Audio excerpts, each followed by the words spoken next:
What's up YouTube, this is Chris and I'm back with another shoe video, probably one of the last ones. I'm going to do this video a little bit differently. Typically I do the reviews, but there's just other YouTubers who've done better reviews, so I'm not going to try to beat a dead horse, so to speak.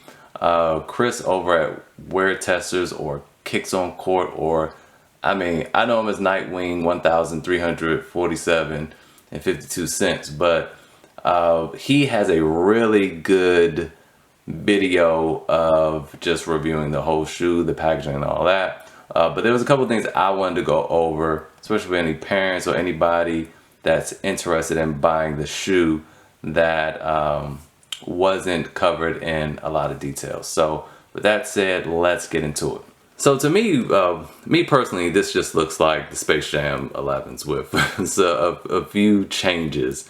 And pretty much it is. I mean, if I go list the changes, it sounds like a long laundry list, but those changes do change the look of the shoe, but just not a whole lot to me.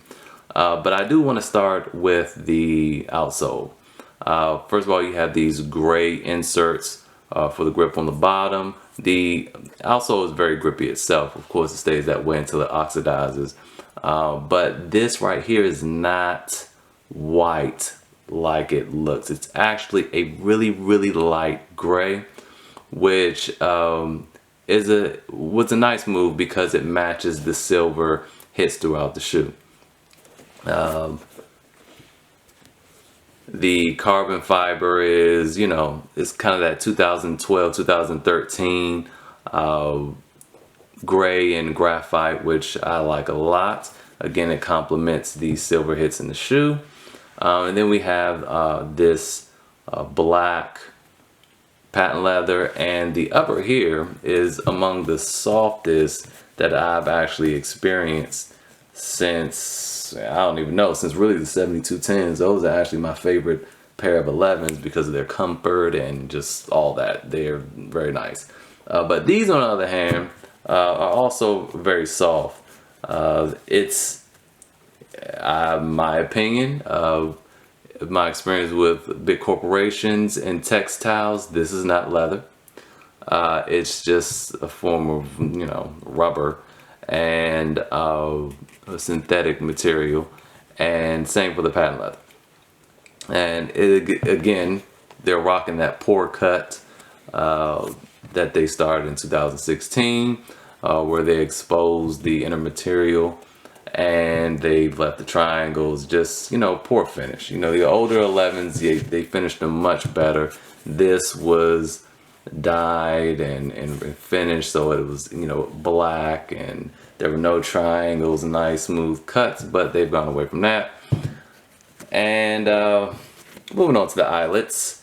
This says Jordan, and I believe this was always the intent behind the number of eyelets and everything. And Chris goes over that in his video, and it's very good. So I won't again repeat that.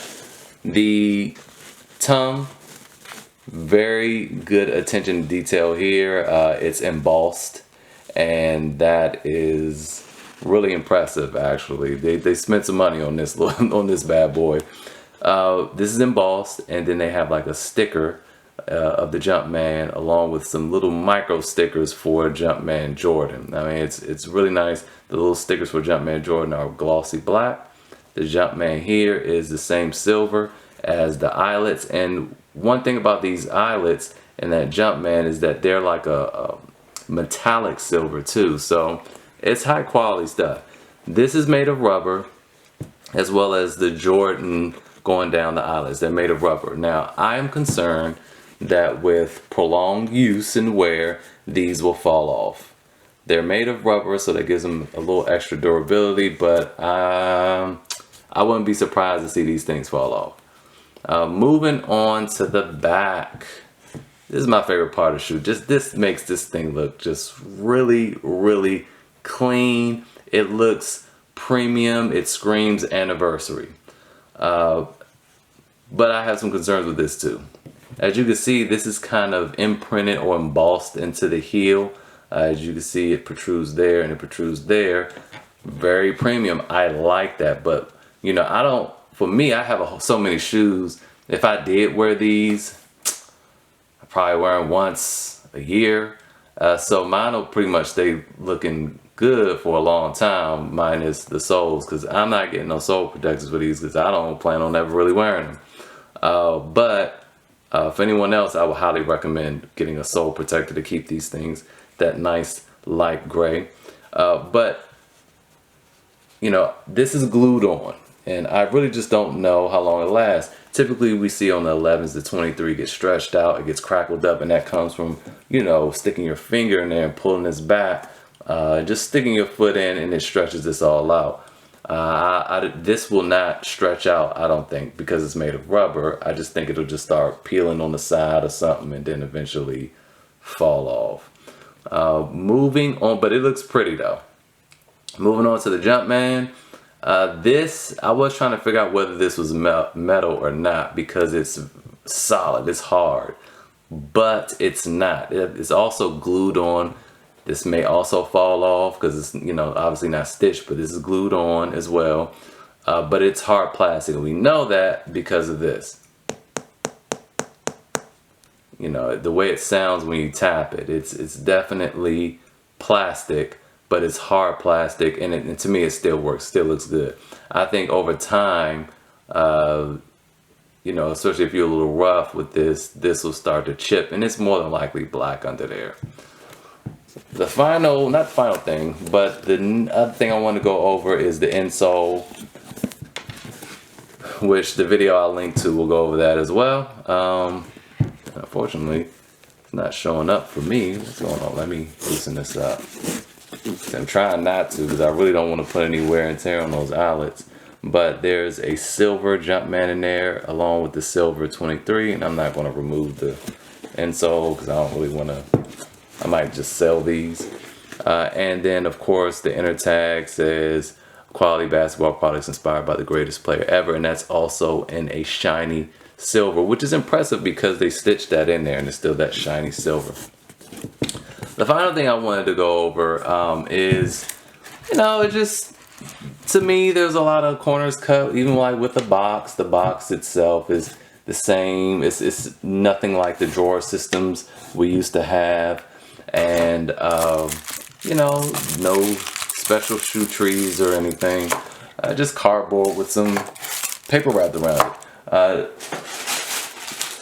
The paper insert for the box says 1995, then it has a Jumpman logo, and then 2020 to represent 25 years since the 11s came out.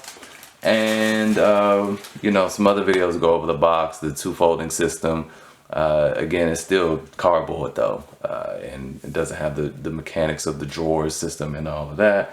But it does, interestingly enough, still have that drawer pulley, so you could still stack them up. And kind of move it away, so you can still stack them up and, you know, pull it out, but in drawer-like fashion. But there's just no drawer. And that's about it. I agree with other reviewers that the shoes do fit true to size. I haven't worn Jordans in a very, very long time, at least a year.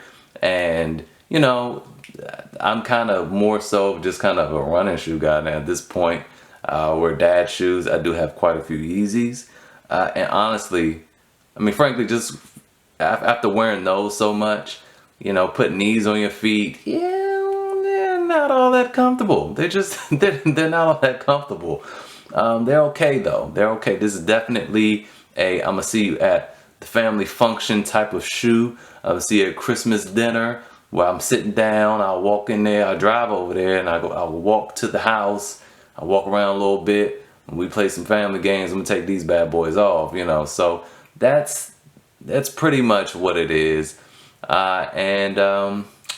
That's pretty much it. Let me know what you guys think about the shoe. Are you going to get them? You know, personally, they're okay. Again, I'm not really a Jordan guy anymore because most of these retros just, to me, are not very comfortable considering what I've been wearing. Even my little, I had some Fadidas. I call them Fadidas because they fake me out. Adidas. They're not fake. They just, you know, they got the 4 stripes, not the 3. They got the 4 stripes, and they thinner just some, you know, no non-brand, no-name shoe that I wear as, you know, house shoes. Me and my wife have got tired of wearing, you know, buying expensive Uggs and other just house shoes that you get from Walmart and stuff, and they tear up after a few months. Man, I had these for a few months and they just like the same as the day I got them. The paint kind of rubbing off. That's not dirt. It's the paint actually rubbing off. But yeah, I wear these around the house and they're super soft and super comfortable. We decided let's just get regular shoes to wear as house shoes, and you know, these actually feel better. I think I paid like $25 for these. I don't know, but they way more comfortable than these Jordans. So anyway, that's all I have to say. I just kind of wanted to prep anybody that was considering buying these, let you know about the quality of the materials. They not that great, frankly. I mean, they've been better 11s. Like I said, the 7210s for me go down history as some of the best 11s. And also about the fit. The fit is one of the most important things, and they do fit true to size. So if you're going to order these online, you stand in line for a raffle or something, get your true size. With that said, I hope this was helpful, and I'll see you guys next time.